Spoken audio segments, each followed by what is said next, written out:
నమస్తే, welcome to great Andhra. మనతో పాటు ఉన్నారు సీనియర్ పొలిటికల్ అనలిస్ట్ జిఆర్ మహర్షి గారు. నమస్తే సార్. నమస్తే చందన గారు. సార్, ఈరోజు వైఎస్ఆర్సీపీ ఆవిర్భావ దినోత్సవం. ఇప్పటికీ పార్టీ ప్రారంభమై దాదాపు 15 ఏళ్ళు కంప్లీట్ చేసుకుంది. మొదట ప్రతిపక్షంలో ఉన్నారు, తర్వాత విజయాన్ని కైవసం చేసుకున్నారు, మళ్ళీ ప్రతిపక్షం కోసం పోరాడే స్థితిలో, అంటే ప్రతిపక్షం కూడా దక్కని స్థితిలోకి వెళ్ళారు. ఇక రానున్న ఈ 4 ఏళ్ల సమయం, అంటే 1 ఇయర్ ఆల్మోస్ట్ అయిపోవచ్చింది కాబట్టి, ఈ 4 ఏళ్లలో అసలు ప్రణాళిక ఎలా ఉండాలి, కార్యకర్తలు ఏం కోరుకుంటున్నారు? ఎందుకంటే రకరకాల కథనాలు ఓడిపోయినప్పటి నుంచి వినిపిస్తున్నాయి.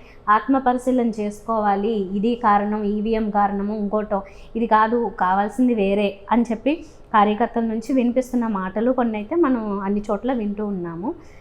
అలాగే జగన్మోహన్ రెడ్డి గారు అయితే ఈరోజు ఫ్లాగ్ హోస్టింగ్ చేస్తూ వైఎస్ఆర్సీపీది ఆయన చెప్పింది ఏంటంటే 4 సంవత్సరాల తర్వాత మనదే మళ్ళీ విజయం అని కార్యకర్తలు ఒక ధైర్యం నింపే ప్రయత్నం చేస్తున్నారు. కాబట్టి ఆయనలో మార్పు రావాలని మాత్రం చాలామంది అంటూ ఉన్నారు కదా. ఇది ఏం చేయాలి, అసలు ప్రణాళిక ఎలా ఉండాలంటారు?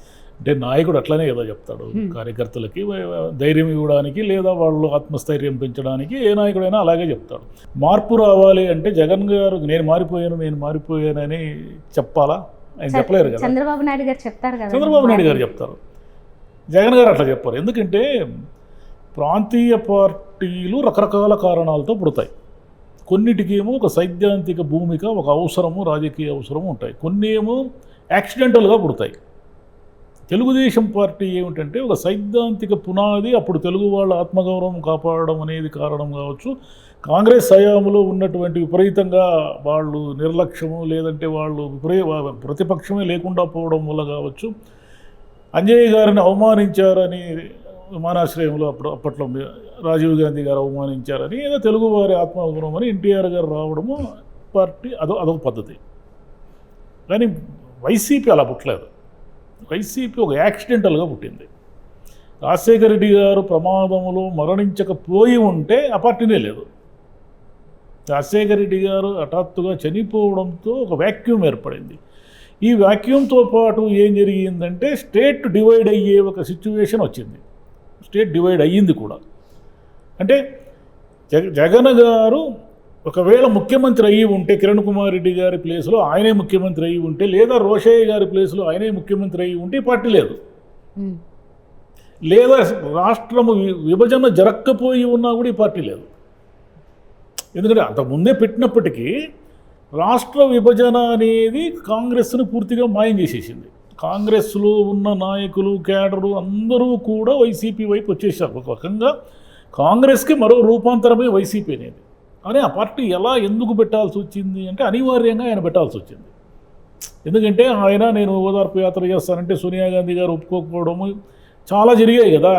చాలా జరిగిన తర్వాత ఇంక వేరే దారి లేక ఆయన కాంగ్రెస్లో ఇమడలేక ఇంకా కాంగ్రెస్లో ఉండలేను అనుకుని తను సొంతంగా పార్టీ పెట్టుకున్నారు. సొంతంగా పార్టీ పెట్టుకున్న వాళ్ళు అనేక మంది ఉన్నారు ఆంధ్రప్రదేశ్లో. ఉమ్మడి ఆంధ్రప్రదేశ్లో కానీ మరి ఎన్ని చూసాం. హరికృష్ణ గారు పార్టీ పెట్టారు, లక్ష్మీ పార్వతి గారు పార్టీ పెట్టారు, వెనకటికి ఒక పోలీస్ అధికారి భాస్కర్ రావు గారు అని ఉండేవాళ్ళు, ఆయన కూడా పార్టీ పెట్టారు. మాదేండ్ల ఆయన పార్టీ పెట్టారు. 84 తర్వాత జరిగిన ఇన్సిడెంట్ల తర్వాత ఆయన ఒక పార్టీ పెట్టారు కదా. ఇట్లా ఎన్నో పార్టీలు వచ్చాయి, వెళ్ళిపోయాయి. కానీ వైసీపీ ఎందుకు నిలబడిందంటే వైసీపీ వెనక అంటే వీళ్ళంతా కూడా తమ బలాన్ని ఎక్కువ అంచనా వేసుకోవడమో, లేకుంటే ప్రత్యర్థిని భయపెట్టడానికో, లేదంటే తమ సెల్ఫ్ రెస్పెక్ట్ కోసమో పార్టీలు పెట్టిన వాళ్ళు వీళ్ళంతా. కానీ వైసీపీ అలా పుట్టలేదు. వైసీపీ ఏమిటంటే కాంగ్రెస్ రాజశేఖర రెడ్డి గారి ఒక లెగసీ ఉంది కదా, రాజశేఖర రెడ్డి గారి వారసుడుగా జగన్ గారిని ఆమోదించడం వల్ల కాంగ్రెస్ పార్టీలో ఉన్నటువంటి రాజశేఖర రెడ్డి గారి అభిమానులు కానీ, కాంగ్రెస్ అభిమానులు కానీ, లేదా కాంగ్రెస్ పైన కోపం, రాష్ట్రాన్ని వీళ్ళు చీల్చేశారనే కోపం వల్ల కానీ వీళ్ళంతా ఇటువైపు వచ్చేసారు. అలా వైసీపీ బలపడింది. వైసీపీ బలపడిన తర్వాత ఎన్ని జరిగాయి? ఆయన జైలుకు పోయారు. జైలుకు పోయినా ఆ పార్టీని మళ్ళీ కాపాడుకున్నారు. అంటే జైలుకు పోతే ఇంకా అయిపోయింది, జగన్ గారి పని అయిపోయింది, ఇంకా ఆయన లేయడు పైకి అనుకున్నారు. కానీ ఆయన నార్మల్గానే మళ్ళీ జైలు నుంచి వచ్చిన తర్వాత ఆ పార్టీని బతికించుకొని ఒకసారి ప్రతిపక్షం, అంటే దాదాపు ప్రతిపక్షం కూడా అనడానికి లేదు, అది దాదాపుగా చాలా సీట్లు వచ్చాయి కదా. తెలుగుదేశానికి ధీటుగా సీట్లు వచ్చాయి, దగ్గర 60 అబవ్ వచ్చాయి. అంటే తక్కువ ఏం కాదు అది. అంటే కొంచెం గట్టిగా కృషి చేసి ఉంటే అధికారంలోకి వచ్చేసి ఉండేవాళ్ళు.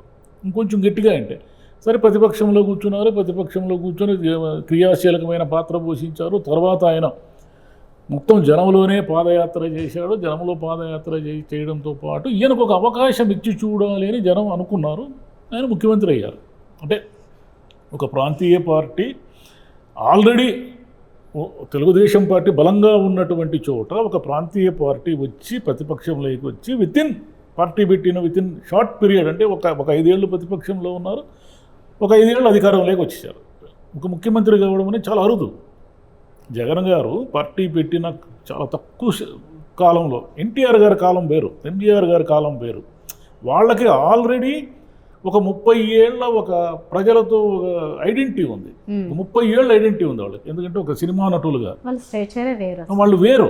జగన్ గారు అట్లా కాదు కదా. ఆయన రాజశేఖర రెడ్డి గారు ఉన్నంతకాలము రాజశేఖర రెడ్డి గారి కుమారుడే ఆయన ప్రత్యేకమైన ఐడెంటిటీ ఏమి లేదు. ఆయన చనిపోయిన తర్వాత ఈయన తన ఐడెంటిటీ కోసము తాను పోరాడి తక్కువ కాలంలో ముఖ్యమంత్రి అయ్యారు. ఆయన ముఖ్యమంత్రి అయిన తర్వాత కారణాలు ఏమైతేనేమి, పరిపాలనా లోపాలనండి, లేదా వీళ్ళు ఎక్కడా కూడా క్రాస్ చెక్ చేసుకోలేకపోవడం అనండి, ఓవర్ కాన్ఫిడెన్స్ అనండి, లేదా ఇష్టం వచ్చినట్లు కొంతమంది నోటికొచ్చిన మాటలు మాట్లాడడం, అంటే ఇదేదో ప్రజలకి నచ్చలేదు. నచ్చకపోవడం వల్ల ఏమైంది, 11 సీట్లకు పరిమితం చేశారు. 11 సీట్లకు పరిమితం చేసిన తర్వాత ఇప్పుడు ఉన్నది ఏమిటి, ఇప్పుడు ప్రతిపక్షం మాకేం కొత్త కాదు, మనము కాలర్ ఎగరేసుకొని చెప్పండి మనం 4 ఏళ్ళు అధికారంలోకి వస్తామని ఇప్పుడు కూడా అన్నారు. ఆయన కాసేపటి క్రితం కూడా ఆవిర్భావ సమావేశంలో అన్నారు. కాలర్ ఎగరేసుకొని చెప్పడం అనేది కాదు. కాలర్ ఎగరేసుకొని మీరు 4 ఏళ్ళ తర్వాత అధికారంలోకి వస్తారేమో, మీ కాన్ఫిడెన్స్ అది. కానీ ఎలా, దానికి ప్రణాళిక ఏంటి? మీరు గతంలో చేసిన తప్పులు, ఎన్ని తప్పులు చేశారు మీరు? ఒక ముఖ్యమంత్రిగా మీరు జనంలోకే రాలేదు. మీ తరఫున ఎవరో మీ సలహాదారులు మాట్లాడాల్సి వచ్చిందే కానీ ఏమి మీ మీద వచ్చిన ఆరోపణలకు కానీ, లేదా ప్రభుత్వ విధానాలు కానీ, ప్రభుత్వానికి సంబంధించిన ఏ అంశము కూడా ముఖ్యమంత్రి కదా మాట్లాడాలి. ఇప్పుడు మీరు అన్ని సభల్లో పాల్గొని మాట్లాడుతున్నారే, ఆ రోజు మీరు ముఖ్యమంత్రిగా చేయాల్సిన పని, ఈరోజు చేసిన పని ఆ రోజు అంత మునుపు కూడా మీకేం కొత్త కాదు కదా. ప్రజల్లో ఉండడము, ప్రజలతో మాట్లాడడము. మీరు ఎందుకు 5 ఏళ్ళు మిమ్మల్ని మీరు ఒక బంధించుకునేసారు? కార్యకర్తలకు అందుబాటులో ఉండరు, మంత్రులకు అందుబాటులో ఉండరు, ఏమీ అందుబాటులో ఉండరు. మీ తరఫున ఎవరో వచ్చి మాట్లాడుతుంటారు, మీరు మీడియా సమావేశాలు పెట్టరు, మీ మీద వచ్చిన ఆరోపణలను మీరు తిప్పికొట్టరు. మధ్యంలో అసలు జగన్ గారు ముందు నుంచి యాక్టివ్గా ఉండి ప్రజల మధ్యన ఉంటూ మీడియా సమావేశాలు ఎప్పటికప్పుడు ఆయన మాట్లాడి ఉంటే, తెలుగుదేశం కానీ వీళ్ళు కూటమి వాళ్ళు చేసిన ప్రచారం ఉంది. ఎన్ని ప్రచారాలు, ల్యాండ్ టైటిలింగ్ యాక్ట్ అన్నారు, మద్యంలో 1000 కోట్లు దోచేశారన్నారు, ఇసుకలో దోచేశారన్నారు, మైనింగ్లో దోచేశారన్నారు. అంటే అక్కడ ఏం జరిగింది అనే దానికంటే కూడా విపరీతమైన ప్రచారాన్ని మీరు తిప్పికొట్టలేకపోవడం వల్ల, మీరు విఫలం కావడం వల్ల దాన్ని జనం నమ్మారు దాన్ని. మీ కార్యకర్తలు కూడా ఏం చేశారు, ఏమింది మేము 5 ఏళ్ళు యుద్ధం చేశాము తెలుగుదేశంతో, 5 ఏళ్ళు యుద్ధం చేసిన తర్వాత అధికారంలోకి వచ్చిన తర్వాత మాకేమీ గుర్తింపు లేదు. మాకు ఎవరైతే జగన్ గారు ప్రజల మధ్య నుండి ప్రజలతో ఉంటూ ఎప్పుడైనా యాక్సెసిబిలిటీ, అంటే ఆయన కలవడానికి వీలయ్యే పరిస్థితి ప్రతిపక్ష నాయకుడిగా ఉన్నప్పుడు, ఆయన ముఖ్యమంత్రిగా అయిన తర్వాత ఎవరిని కలిసే పరిస్థితి లేదు. ఏ ఒక్కరు కూడా ఆయనతో ఇంటిమసీ లేదు.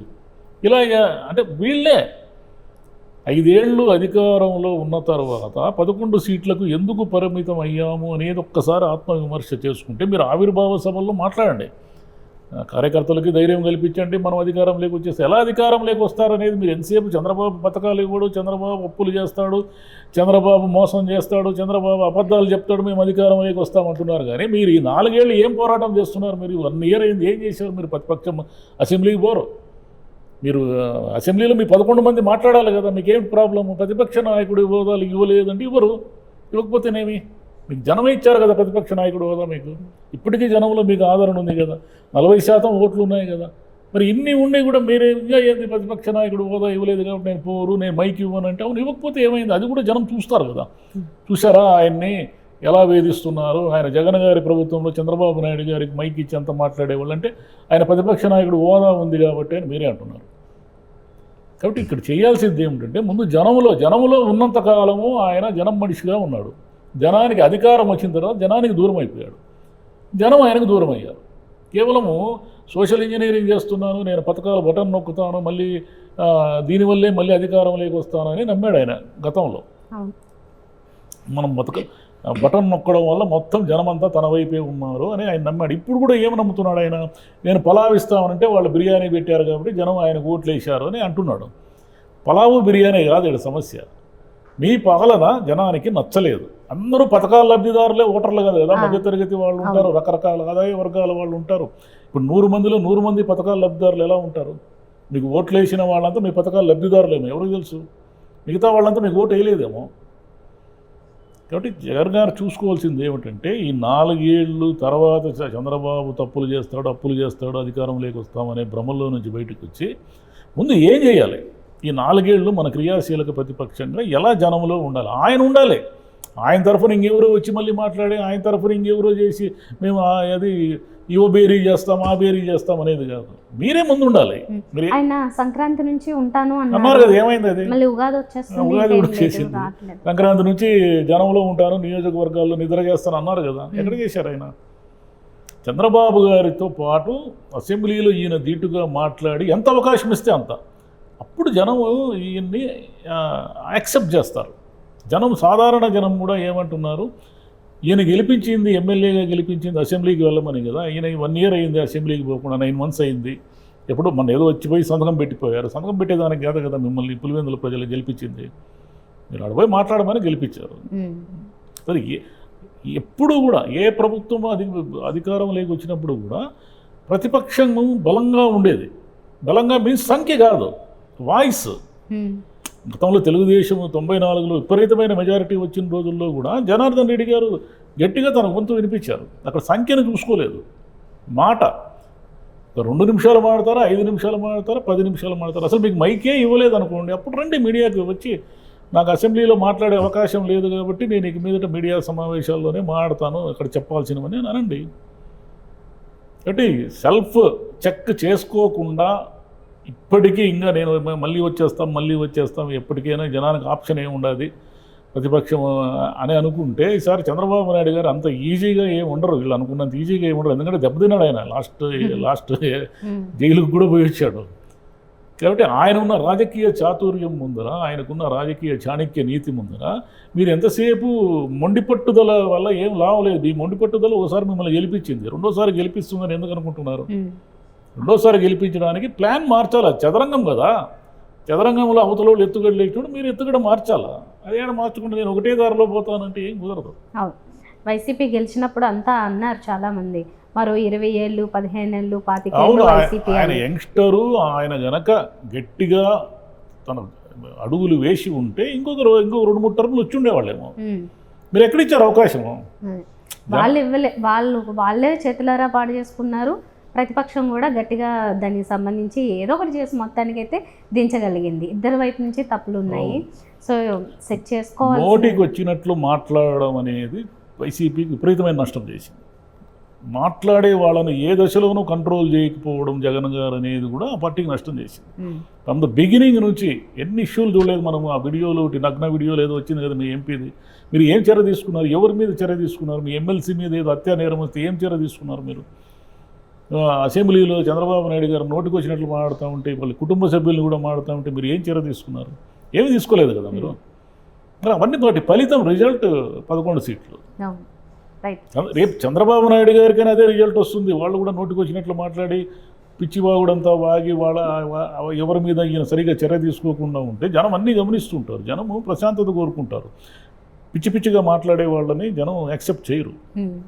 రైట్. సో మొత్తానికైతే మార్పు రావాల్సింది ఉంది. ఆ తర్వాత గెలుపు అనేది నిజంగానే చాలా విషయాల మీద ఆధారపడి ఉంటుంది. ప్రయత్నిస్తే ఖచ్చితంగా రావచ్చు. పథకాల మీద గెలుపు ఆధారపడి ఉండదు. అది జగన్ గారు అర్థం చేసుకుంటే ఆయన తన యాంగిల్ మార్చుకుంటారు. Right sir. ఓకే. సో మొత్తానికి ఆల్ ది బెస్ట్ చెప్పాల్సిందంతే. ఇంకా 4 ఏళ్ళు చాలా టైం ఉంది, కానీ వాళ్ళ ప్రణాళికలకి ముందు వేయాల్సిన వ్యూహ రచనకి ఆల్ ది బెస్ట్ చెప్తూ thank you sir. Thank you.